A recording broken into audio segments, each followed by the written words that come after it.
What does the Bible say about the war in Israel? One of the most important things we must remember is that the Bible is not a pacifist text. It recognizes that sometimes war is necessary and even provides instructions on how to wage it fairly and ethically. However, the Bible also makes clear that war should always be a last resort. In the Old Testament we see many examples of wars fought by the Israelites. Some of these wars were just, while others were unjust. The Bible does not shy away from showing the horrors of war, but it also shows how God can use war to achieve His purposes. One of the most famous examples of just war in the Old Testament is the conquest of Canaan.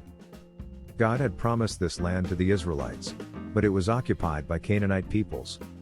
God commanded the Israelites to drive out the Canaanites and take possession of the land. This was a difficult and bloody war, but the Israelites were ultimately victorious. Another example of just war in the Old Testament is the Maccabean revolt. The Maccabees were a group of Jewish rebels who fought against the Seleucid Empire in the 2nd century BC.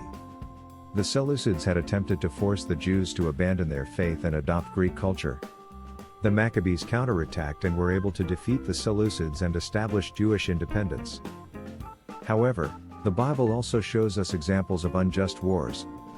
For example, King David's war against the Ammonites was unjust because David was motivated by personal revenge, not by a desire to obey God's will. Jesus taught His followers to love His enemies and to do good to those who persecute them.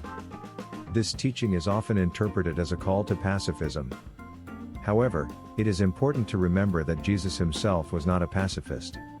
He spoke out against injustice and even used violence in some cases, for example, expelling money changers from the temple. The New Testament also teaches that Christians have a duty to defend their homeland and loved ones from aggression. That's why the Bible says it's right for Christians to serve in the military. So what does the Bible say about war in Israel? He says that sometimes war is necessary, but it should always be the last resort. It also says that Christians have the duty to defend their homeland and their loved ones from attacks.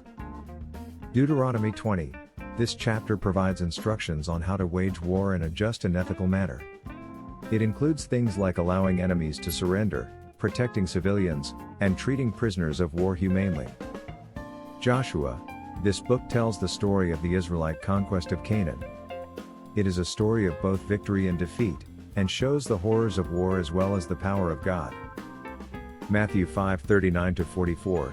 In this passage, Jesus teaches His followers to love His enemies and to do good to those who persecute them.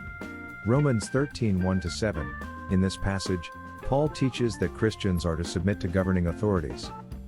This includes obeying the law and serving in the military.